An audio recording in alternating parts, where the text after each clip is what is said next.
With the Miami Dolphins choosing to move on from Kendall Fuller as a salary cap casualty, the Dolphins now have a need with one of their starting cornerback spots. How good is the free agency class, and how likely is it that Miami can find a viable solution within their price point?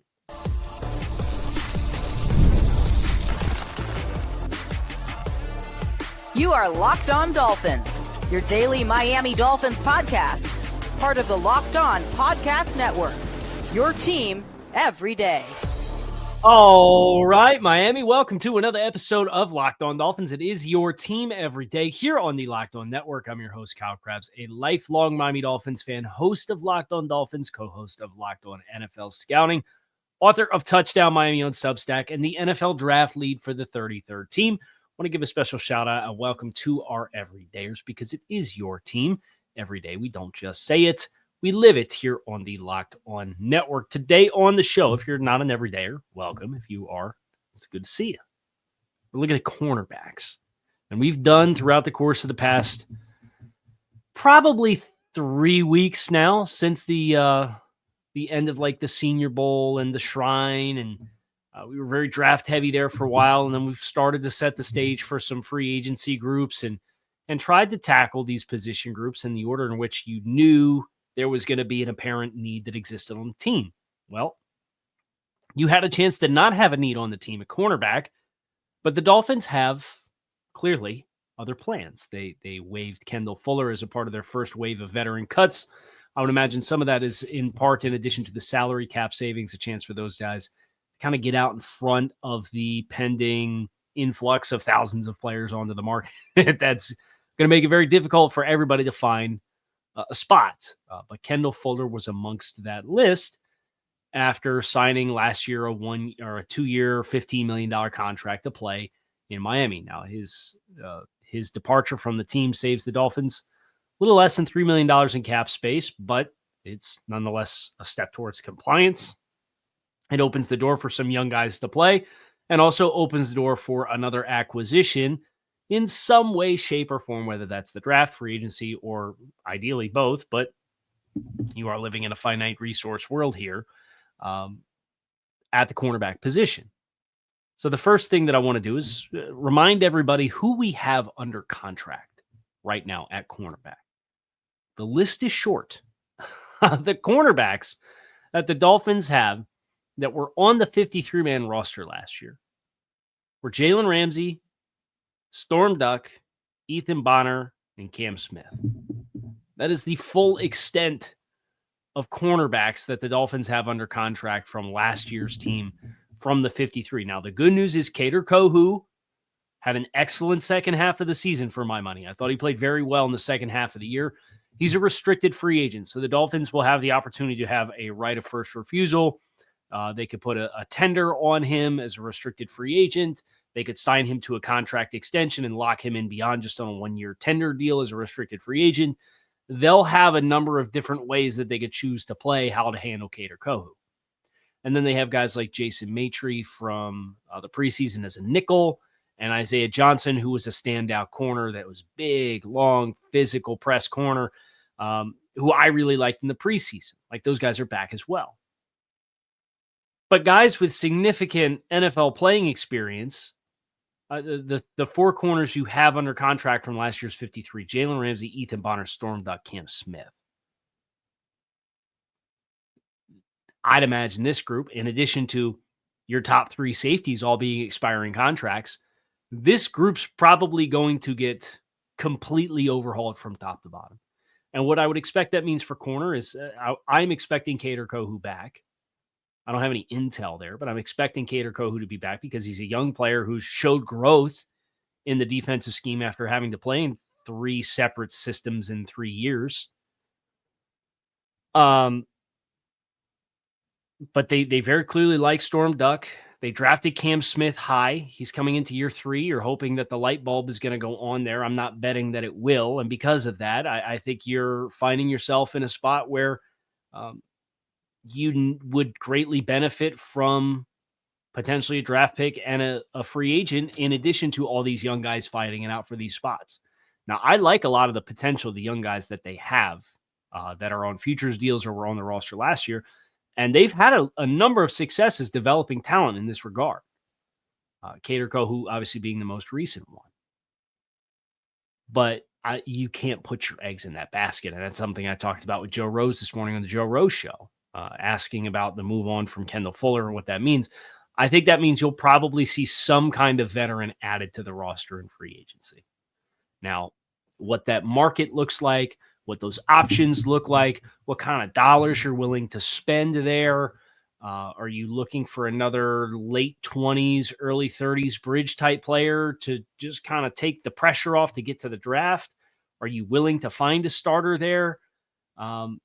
It's going to be very telling where the Dolphins choose to and choose not to spend their draft capital or to spend their free agency dollars is going to set the stage to some degree of where the draft capital is going to be focused. And I would not be surprised if they draft a safety in a corner or they draft multiple defensive linemen with the ability to play on the interior. Like, you might be better off with some of the talent pools that exist, double dipping with draft picks, maybe one on day one and another on day two, or another on day three, or maybe one on day two and one on day three. Or I can't imagine you'd spend both day two picks, but you never know how the board's going to fall. But just the mass amount of work that needs to be done sets the stage for you to really infuse young players in.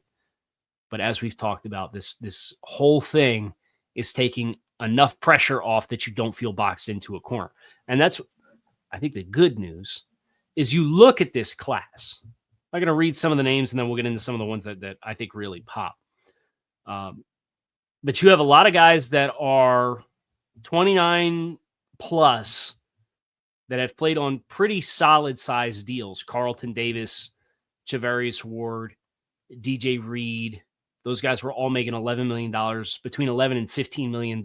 They're all coming off age 29 seasons as veteran players who Reed is a little bit more of a smaller, quick twitch type player, but Carlton Davis and Chavarius Ward, those are both big physical corners. Jonathan Jones is 32. He's coming off a deal with New England where he played for 9.5 as the average. Byron Murphy is probably the first really attractive name on this list based off of like the listing of what their average salary of their last contract was per season. He's 27. He just agreed with Minnesota to push back when his contract voids, to buy a little bit more time for Minnesota to not have the void years on the back end of his deal accelerated to a bunch of dead cap for when they paid him in years past, and kind of push that money out in the way of like dummy years to serve as a placeholder for some of the cap obligations. But the fact that they just agreed to terms to push that deadline out probably gives you some kind of inkling that Byron Murphy's probably going to work to maybe sign an extension. And I know the report that was out there at the beginning of this process was that Cam Bynum, the safety, was more likely to get an extension than Byron Murphy. But the fact that Murphy's willing to play ball on his contract voids at least gives you some indication that they're talking contract extension with him as well.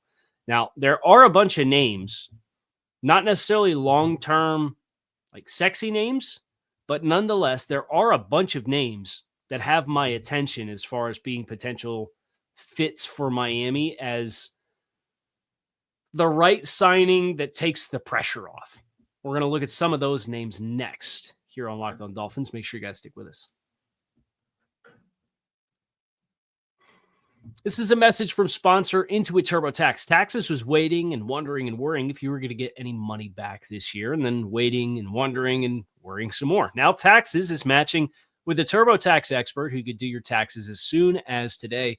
An expert who gives your taxes their undivided attention as they work on your return, while you get real-time updates on their progress so you can focus on your day. An expert who will find you every deduction possible and file every form, every investment, everything with 100% accuracy.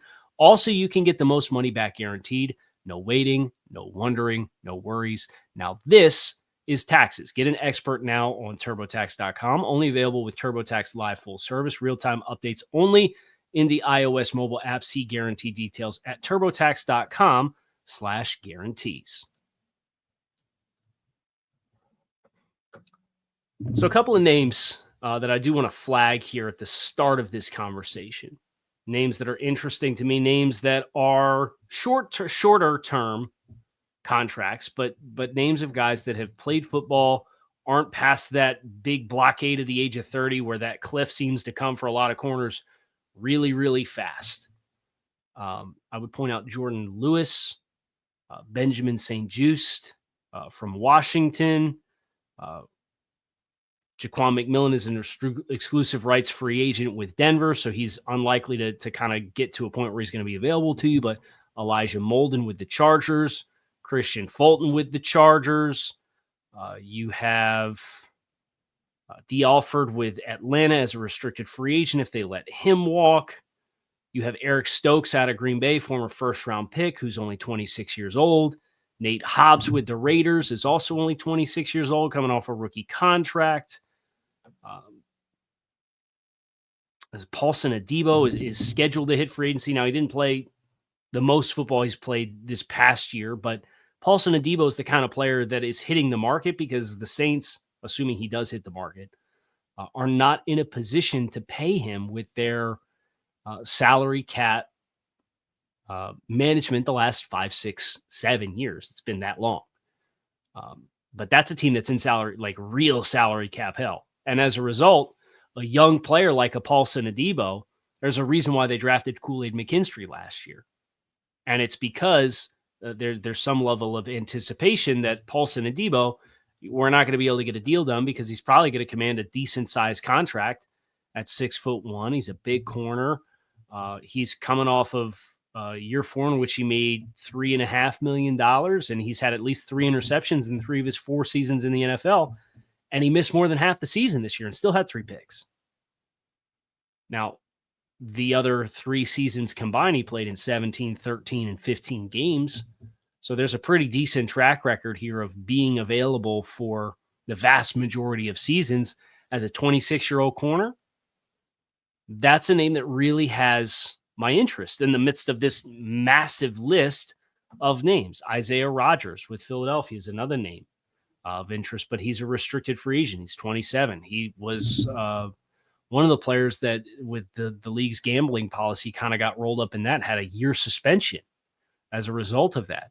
Are the Chargers. Chargers had a bunch of infusion in young players. They seem to hit the home run with a couple of young draft picks. Are they going to re-sign Asante Samuel Jr., who also missed the vast majority of this past season? He's only 26 years old. He's also coming off the last year of his rookie contract, and he played in 17 games in 22 and 23, and then only played in 4 games this year. Now, he doesn't quite have the ball production that Paulson Adebo does, but it's another name that's out on the market, and he was a top 50 draft pick. He just drafted 47th overall back in 2021.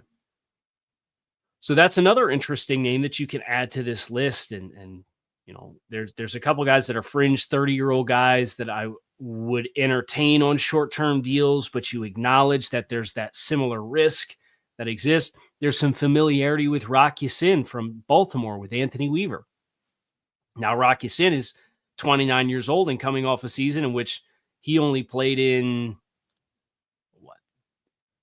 he dressed in 4 games and was more of a special teams type player. But he hardly played for San Francisco as a depth piece for them, and that had signed a 1-year contract for a salary cap number that was under $1.1 million. And he had played meaningful football in years past. You know, his first 3-4 years in the league, he played 82, 53, 54, and 59% of the defensive snaps for Baltimore. He missed a handful of snaps with injuries in that stretch of time. That's the kind of player from a value perspective. He knows the system. He's presumably going to be super cheap and played the fewest amount of defensive snaps he's ever played in his NFL career this past year. So the value is going to be down. It's not like he's looking to cash in off a really strong season. If you added a player like a Rock Ya-Sin, in addition to Ramsey and Kohu, it takes the pressure off. Now, you still need another corner that you can find in the draft, or maybe you could go post June 1st, depending on how you choose to depart off any of the big contracts that you choose to move on from. But at least it's a player that you know has meaningful volume within the system and is not going to require even as much of a commitment as what Kendall Fuller was going to command with a salary cap total that was sitting at over $8 million for this upcoming season with Kendall Fuller. I mean, you might get Rocky in for a quarter of that, if not less. So that's where I think this conversation can go and can be pretty compelling. Whether you want to do the short-term bridge parlayed with a draft pick that's probably a significant investment depending on how you choose to spend your money elsewhere, or if you wanted to go out and go for, like, and swing for the fences for another starter on a multi-year opportunity, a name like a Paulson Adebo or an Asante Samuel, if the price point makes sense, might be the direction that you could choose to go instead. You have options here. And a lot of these guys are not playing on, like, veteran corners, because the shelf life and the wall at 30 comes so fast. I think that's been part of the blockade of why you've seen this position group from like a top of market perspective. It has not accelerated at the same rate as a lot of the other positions in the league as far as the APY on the deals.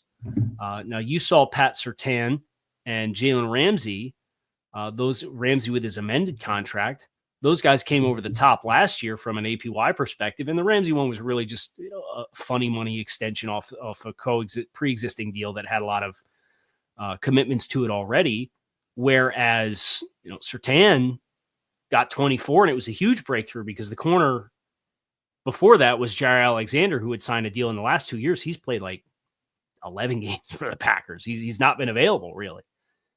But the grand total list of names over $20 million from an APY perspective is Denzel Ward, AJ Terrell, Jair Alexander, Pat Surtain, and Jalen Ramsey. That is it. You go another 5 names down, and that gets you through the players at 19, and then there's a drop to 17-9 with Diamador Lenore, who just signed a deal with San Francisco. And then you get to Carlton Davis, who's on an expiring contract, and he was under 15. And then you had Javarius Ward, also a free agent, at 13.5. Then you had Darius Slay and Jamel Dean at 13, James Bradbury 12.6, and then Chidobe Awuzie, who signed in free agency last year, for 12. And now you're at DJ Reed and Michael Carter, Taron Johnson and Kenny Moore, a couple of nickels. Those guys are the only other corners in the NFL above 10. So you get through 2, 4, 6, 8. Sorry, I'm going to do math live here. 10, 12, 14, 16, 18, 20, 22. You only have 22 corners in the NFL making an APY in excess of $10 million. And the top 5 are getting over 20. So you have a very significant drop-off considering most teams are playing 3 corners for the vast majority of their snaps in a base nickel defense these days. I'm not a math guy, but I could tell you 3 times 32 is 96. Nailed it. Nice. And you've got less than a third of those guys making more than $10 million.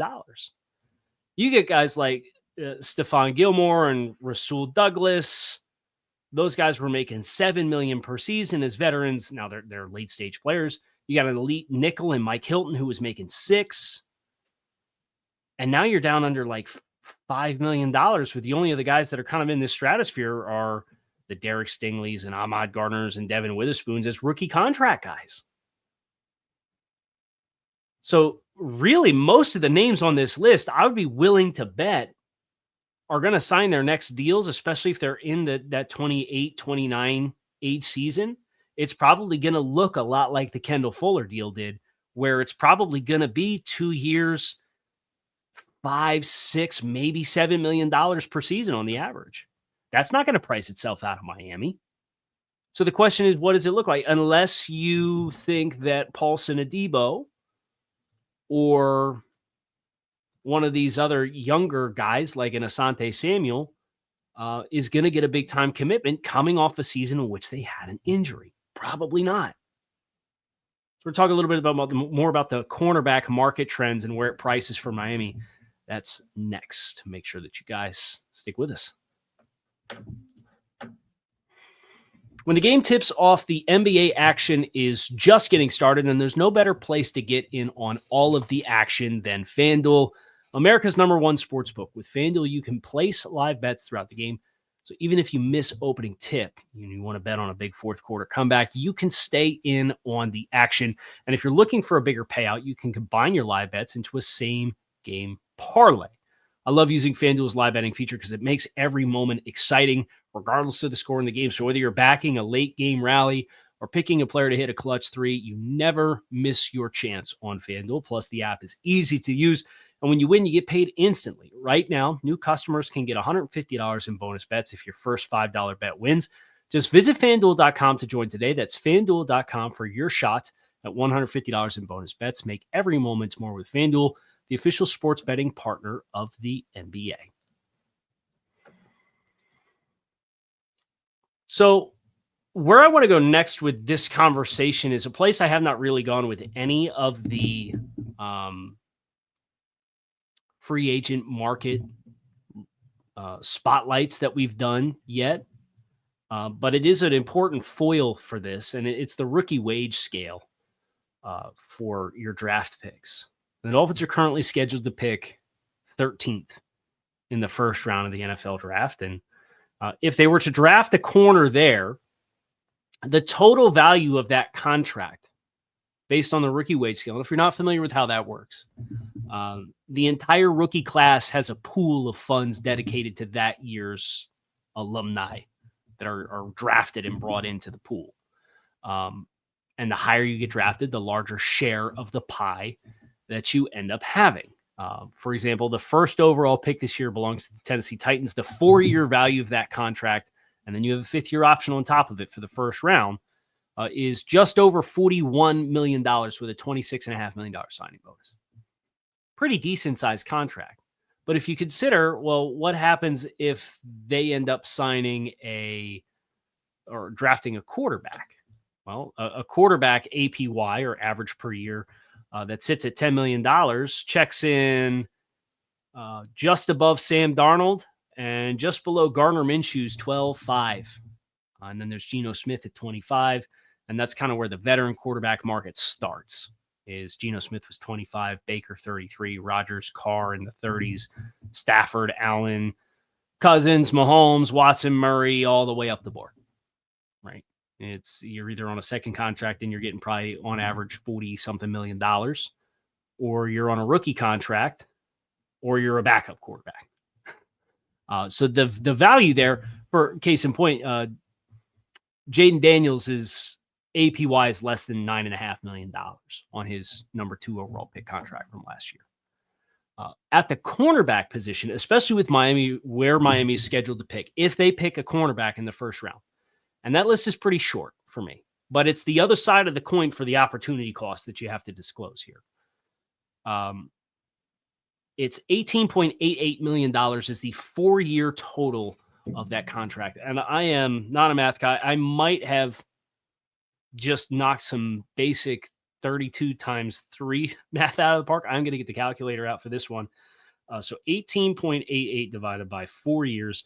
That's an average of $4.72 million per season. This is where the conversation of premium positions comes into play. Because a cornerback contract at $4.72 million, you stack that up against this year's, or the corner class that exists. Veteran cornerbacks in this stratosphere are Dane Jackson, Trey White, late stage career Ronald Darby, Christian Gonzalez, who was drafted a couple of years ago in the teens, is at 3.77. Quinyon Mitchell, who went 21 last year, is at 3.7. Terrion Arnold went in the first round last year, is at 3.58. And then another veteran in Mike Hughes at 3.5. But this is pretty far down the pecking order of cornerbacks on the market. So what do you feel comfortable signing a free agent to and leaving that door open to draft a player in that spot, or alternatively drafting a player at 48 where the total 4-year value of the contract is $8.4 million? I can do that math. 8.4 divided by 4 is 2.1 per season. That's kind of whereas like Asante Samuel was drafted 47th in 2021. And obviously the cap goes up every year. So the rookie wage scale goes up every year because of the rising cap.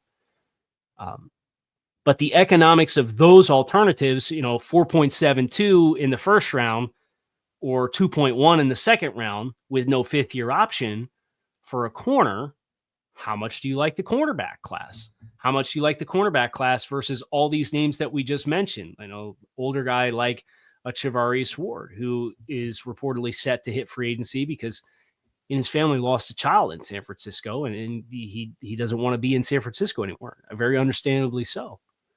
But DJ Reed on this market, coming off playing for $11 million per. Jonathan Jones at 32 years old, played for $9.5 was the average of that deal. Byron Murphy, who we talked about.